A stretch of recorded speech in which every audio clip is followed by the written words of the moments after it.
Assalaamu calaykum waraxmatullaahi wabarakaatu asxaabta ku xiran iskaashi option traders kusoo dhawaada muuqaalkeeni labaad.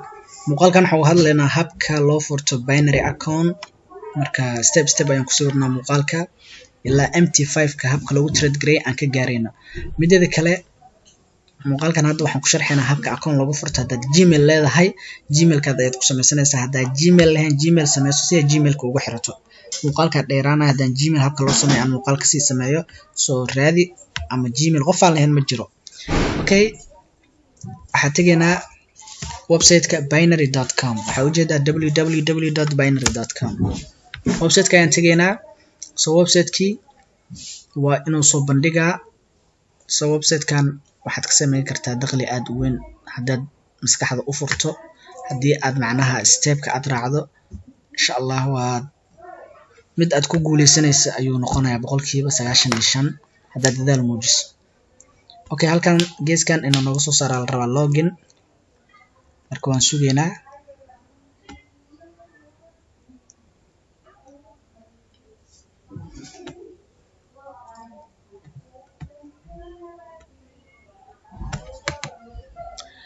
marka isku day inaad raacdo. waa kana login-ka ii soo saaray.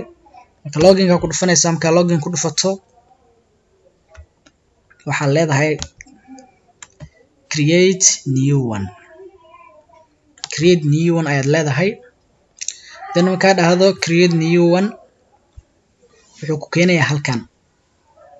haddaad xitaa waa i tusaya halkan laakiin even if mararka qaar kuma tusaayo, mararka qaar kuma soo bandhigayo.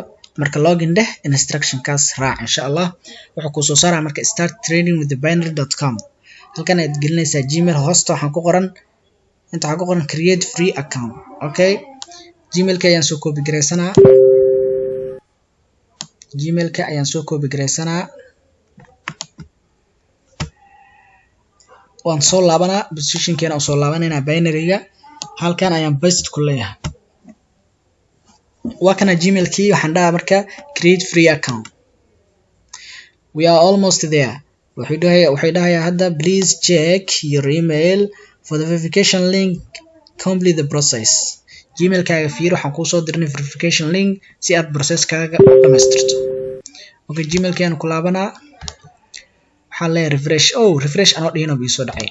waa kana hadda dhaw ii soo dhacay. waa saacadii waa 12:50 that's it. waqtiga isla hadda ii soo dhacay. waan ku dhufanaa.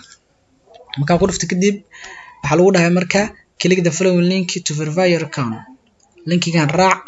marka linkigan ayaad raacaysaa. haddaa mobile isticmaalayso markaad sidaas kaaga soo diiwaan geliso Gmail-kaaga tag.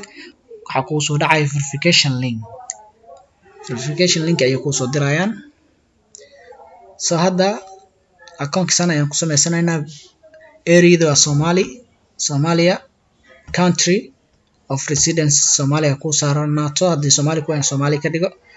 okay, password ayaan gashanaynaa. مثلا kana okay, password-kan cidna hala share gareynin. so waa furahaaga.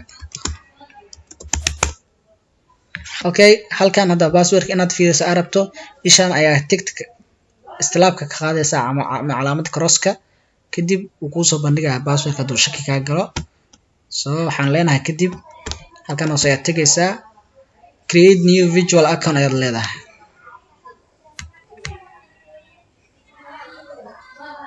waad sugaysaa. account-kii waa uu noo samaysmay. kadib waxaan leenahay haddaan kicinaynaa mar kalaan www.binary.com ayaan leenahay. www.binary.com ayaan leenahay. so 4w ayaan qoray. sorry, binary.com. okay, aan sugna marka. waan sugaynaa. okay, waa kana oo inoo soo bandhigay account-ka aan sameynay. virtual account ayaan sameynay. waa kana uu idin noqdaa.